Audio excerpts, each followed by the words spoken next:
हाँ देखिए बच्चों, मैं आज आपको पढ़ाने जा रहा हूँ एक्सरसाइज 6.2। एक्सरसाइज 6.1 हो गया था। एक्सरसाइज 6.1 में जो 6 क्वेश्चन थे, 6 क्वेश्चन ऑलरेडी जो है मैंने सॉल्व कर दिया, अपलोड कर दिया। And 6.2 and now come to the point and look at the black board. Now 6.2 पढ़ाने से पहले मैं कुछ रूल्स बता देना चाहता हूँ जिससे आपको आसानी हो। देखिए ये जो है, ये दोनों आपस में क्या होती है, ये पैरेलल लाइन होती है। देखिए सारा खेल अब इसी पे होगा। और ये क्या होती है, ये ट्रांसवर्सल लाइन होती है। ये ट्रांसवर्सल लाइन हो गई, मान लीजिए सपोज दैट, है ना। ये मान लीजिए M है तो ये N है, ये L, यानी M and N are the parallel lines and L is the transversal line. Okay, suppose that ये 1 है, ये 2 मान लीजिए, इसको 3 एंगल, इसको 4 एंगल, 4 हो गया तो ये हो जाएगा 5, ये हो जाएगा 6, ये हो जाएगा 7 और ये हो जाएगा 8। अब देखिए क्या होता है। देखिए सबसे पहले हम लेंगे एक तरफ का एंगल, ये ट्रांसवर्सल लाइन के इस तरफ, और जो ऊपर बनता है उसी के ऊपर देखिए ये लाइन के ऊपर बना, ये लाइन के ऊपर बना ये एंगल, और इसी लाइन के ऊपर जब ये एंगल बनता है तो angle 1 is equal to angle 5। Why? तो आप लिखोगे ये जो है कॉरेस्पॉन्डिंग एंगल है। कॉरेस्पॉन्डिंग एंगल को हिंदी में क्या कहते हैं? संगत कोण। क्या कहते हैं? संगत कोण। और इंग्लिश में कहते हैं corresponding angle. Angle 1 is equal to angle 5। एक ही तरफ, एक इस ट्रांसवर्सल लाइन के इस तरफ ये ऊपर बना है, इसके ऊपर ये बना है, इसी को करस्पॉन्डिंग कहते हैं। अगर इस तरफ ये 1 और 5 हो गया तो ये नीचे है 4 और ये इसके नीचे ये है, तो angle 4 and angle 8 is always equal. ठीक है ना, angle 4 is also equal to angle 8। क्यों? That's why, because this one is also a corresponding angle. Corresponding angle are always equal to each other. यानी corresponding angle जो है हमेशा एक दूसरे के बराबर होते हैं, each other। ये हो गया। अगर ये लाइन के ट्रांसवर्सल लाइन के इधर जब ये इक्वल है 1 5 हो गया ऊपर ऊपर, और ये नीचे 4 ये नीचे 4, तो वही सेम कंडीशन यहाँ पे भाई लाजमी है। क्यों भाई? कंपलसरी है, मस्ट है। क्यों भाई? तो ये हो जाएगा angle 2 is equal to angle 6। ये लिखोगे कॉरेस्पॉन्डिंग एंगल, ये भी कॉरेस्पॉन्डिंग एंगल हो गया। Why? Because they are in the same position. Corresponding angle ये भी हो गया भाई, सीधी सी बात है। ये 2 ये देखिए ऊपर बन रहा है इस लाइन के, ये इस लाइन के इधर, और इस ट्रांसवर्सल लाइन के इधर ये भी ऊपर बन रहा है, तो 2 and 6 जो है is also equal to each other. And also ये संगत कोण भी कहते हैं इसको। And also angle 3 is equal to angle 8। ये देखिए इसके नीचे बन रहा है इस लाइन के, और इस लाइन के देखिए ये नीचे बन रहा है, तो angle 3 is equal to angle 7। ये क्या है? ये करस्पॉन्डिंग एंगल है। ये तो सारा खेल हो गया करस्पॉन्डिंग एंगल का। अगर एनी डाउट हो तो आप पूछ सकते हैं। करस्पॉन्डिंग एंगल ये आपका हो गया, ठीक है ना। अच्छा, अब आ रहा है अल्टरनेट। ये बहुत इंपॉर्टेंट है। ये तो हो गया करस्पॉन्डिंग, एक ही तरफ ये ऊपर बन रहा है, 1 5 हो गया, 4 8 हो गया, 2 6 हो गया, 3 और 7 हो गया। नाउ नेक्स्ट वन कौन सा आ रहा है? Alternate angle. एक होता है अल्टरनेट एक्सटीरियर और एक होता है अल्टरनेट इंटीरियर। एक्सटीरियर मतलब बाहर का, इंटीरियर मतलब अंदर का। अब देखिए, ये देखिए इस लाइन के अंदर ये अंदर आ गया, अब इस लाइन के अंदर ये आ गया, तो 4 and 6 लिखोगे angle 4 is always equal to angle 6। Why लिखोगे? देखिए z की तरह बनता है ये देखिए, है ना, ये देखिए ये, बिकॉज क्या है? ये है alternate interior angle. Alternate interior angle, interior angle, इसी को हिंदी में क्या कहते हैं? एकांतर कोण। एकांतर कोण हमेशा आपस में क्या होते हैं? इक्वल होते हैं। ये हो गया। अगर 4 और 6 हो गया ये z में, तो ये 3 और 5 भी हो रहा है। ये देखिए क्रॉस होता है, ये इस लाइन की तरफ इधर, ये इस लाइन की तरफ इधर, ये इस लाइन की तरफ 3 वाला इधर, ये इस लाइन की तरफ 5 वाला इधर, तो angle 3 is also equal to angle 5 because is also alternate interior angle. तो this one also alternate interior angle, तो आप लिख सकते हैं alternate interior angle।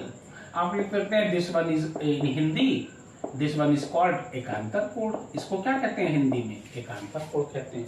तो इस तरीके से एकांतर कोण, और ये इस तरीके से आप जो है करोगे, ठीक है ना। अब देखिए ये तो हो गया। अब एक्सटीरियर, अब देखिए ये तो हो गया 3 का 5 से, 4 का 6 से, ठीक है, 3 का 5 से 4 का। अब देखिए एक्सटीरियर यानी ऊपर ये बाहर निकल जाएगा, ये इसके बाहर निकल जाएगा, एक्सटीरियर हो जाएगा। भाई इस लाइन के ऊपर निकल गए हवा में, इस लाइन के नीचे जमीन में आ गए, तो ये बाहर हुआ, ये बाहर हुआ, तो ये देखिए क्रॉस होना भी चाहिए, ये इस तरफ होना चाहिए ट्रांसवर्सल के, और ये इस तरफ होना चाहिए। अल्टरनेट एंगल में ट्रांसवर्सल के इस तरफ बाई और लेफ्ट साइड और ट्रांसवर्सल के राइट साइड, वही दोनों इक्वल हो सकते हैं, और उसमें कंडीशन होती है। तो अल्टरनेट एक्सटीरियर एंगल में क्या लिखोगे, angle 1 is equal to angle 7। देखिए 1 और 7 इक्वल है, ये देखिए ये ऊपर बना और ये इसके जो है, ये देखिए यहां बाहर बना, ये इसके बाहर बना, ये इसके बाहर बना, और ये ट्रांसवर्सल लाइन के इधर बना, ये ट्रांसवर्सल लाइन के इधर बना। ये लिखोगे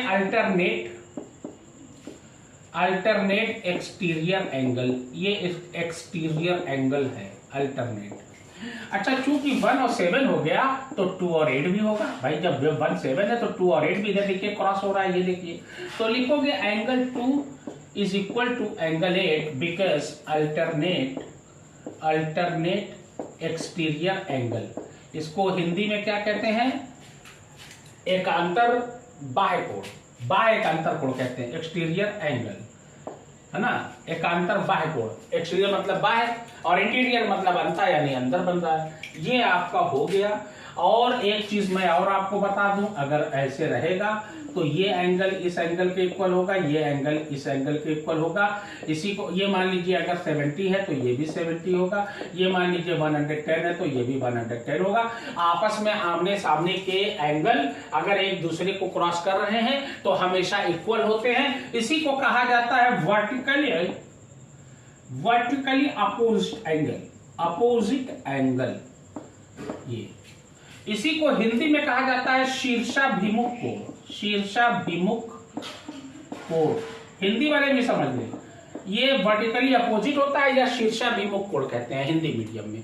ये इसको एकांतर कहते हैं, कॉरेस्पॉन्डिंग एंगल को क्या कहते हैं, संगत कोण, और अल्टरनेट को एकांतर कोण कहा जाता है। ये आपका हो गया।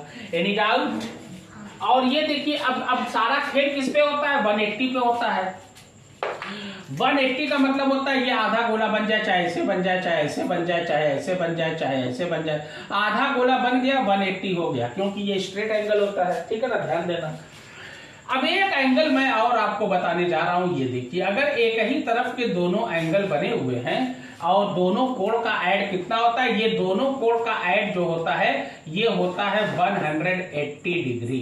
कितना होता है भाई, 180 डिग्री। इसको क्या कहते हैं, इसको कहते हैं को इंटीरियर एंगल। क्या कहते हैं, को इंटीरियर एंगल। और को इंटीरियर एंगल जो होते हैं आपस में 180 डिग्री के बराबर होते हैं। दोनों को ऐड किया जाए 180 होना चाहिए। अगर मान लीजिए ये 70 है तो ये 110 होगा, 100% होगा। इसी को कहा जाता है को इंटीरियर एंगल। तो नाउ 6.2 पे मैं आने जा रहा हूं, ये आपका कंप्लीट हो गया। Any doubt? ठीक। अब देखिए, अब 6.2 पे मैं आ रहा हूं। देखिए ये सारे रूल्स हमने बता दिए हैं। अब 6.2 का देखिए पहला क्वेश्चन जो 6.2 का आएगा। अब देखिए ये फिगर बनी हुई है आपकी, ये देखिए पहले ही क्वेश्चन, ये देखिए पैरेलल लाइन है और उसके बाद देखिए ये क्या है, ये कट गई ट्रांसवर्सल लाइन, ये देखिए। अब कह रहा है 50 डिग्री ये है, ये 50 डिग्री है, ये एक्स है, अच्छा, और ये वाई है, ये 130 है। ये तो बहुत इजी है भाई, ठीक है ना। कह रहा है देन फाइंड, अच्छा ये हो गया, find the value of x and y. X and y आपको निकालना है बस, एक्स एंड वाई। और मान लीजिए ये ए बी है, ये सी डी है, ये ए, ये बी, ये सी और ये डी। ए बी पहले तो सी डी है ही, सीधी सी बात है ना। अच्छा, ए बी पहले तो सी डी है ही, कैसे होगा, जब इसको हम दिखा देंगे कि हाँ ये इक्वल है तो आपका हो जाएगा। एक्स एंड वाई की वैल्यू निकालनी है। अच्छा देखिएगा जरा गौर से। अब ये देखिए 180 बन रहा है, या तो ऐसे समझ लीजिए, और या तो ये देखिए ऊपर बन रहा है 50, तो ये भी 50 होगा भाई। इसके ऊपर ये है, इसके ऊपर ये है, और ये मान अब देखिए, और ये एंगल और ये एंगल हमेशा इक्वल होगा। पूछो क्यों?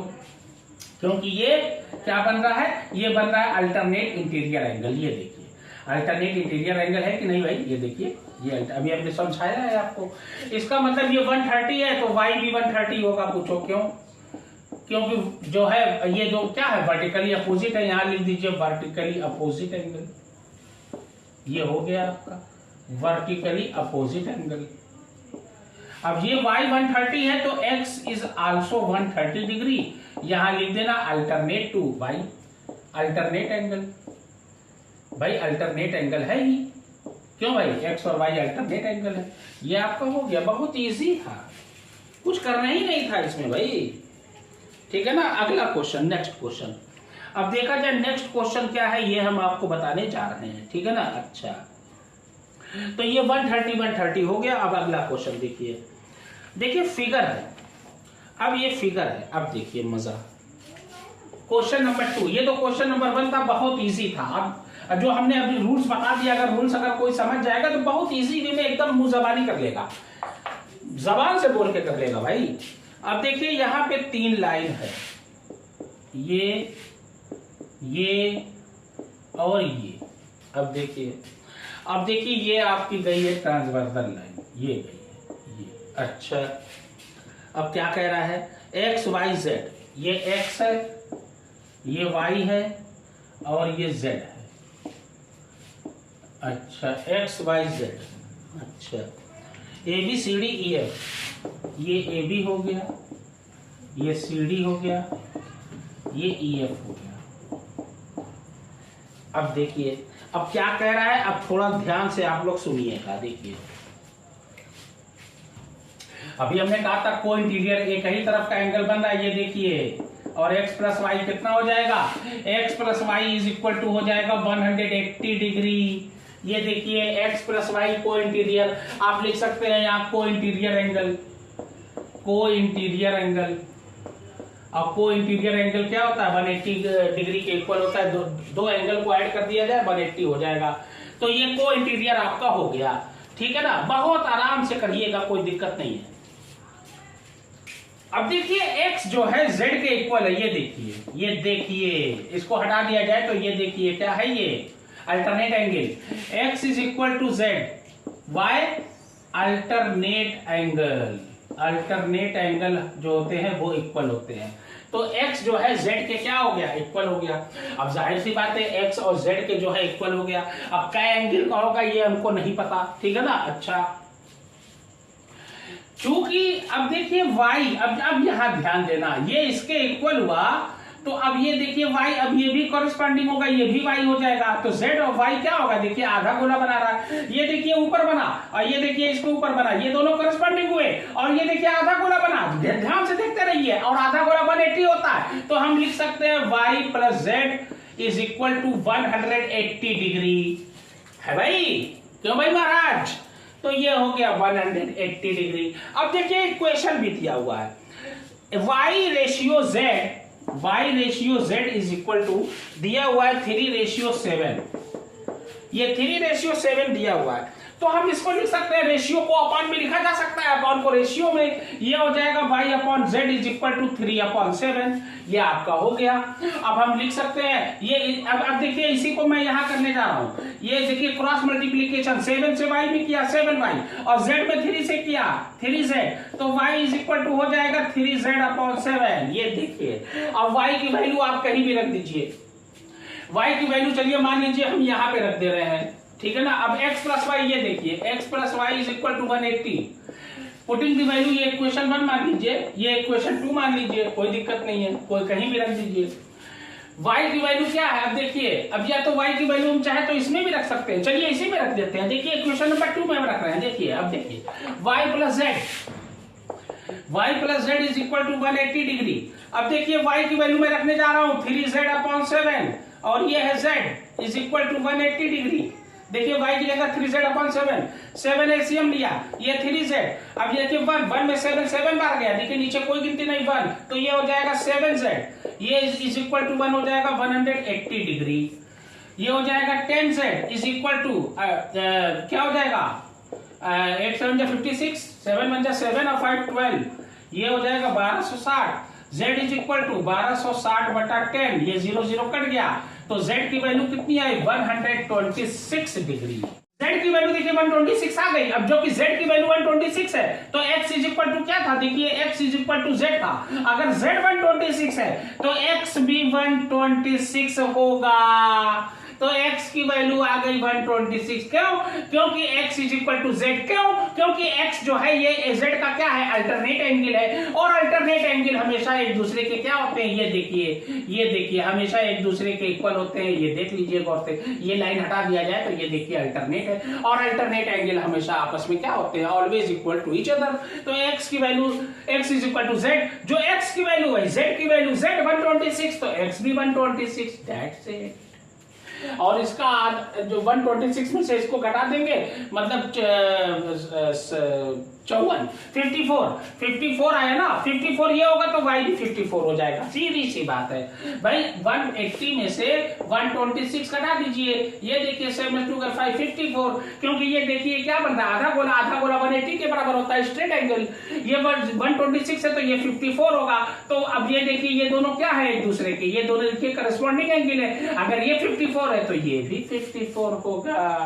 इसके ऊपर ये बन रहा है, इसके ऊपर ये बन रहा है, करस्पॉन्डिंग एंगल और always to each equal to each other. अभी मैंने रूल्स बताया है तो ये 54 हो जाएगा। वैसे y की वैल्यू पूछा नहीं है, x और z की पूछा है, वो मैं ऑलरेडी निकाल चुका हूं। That's it.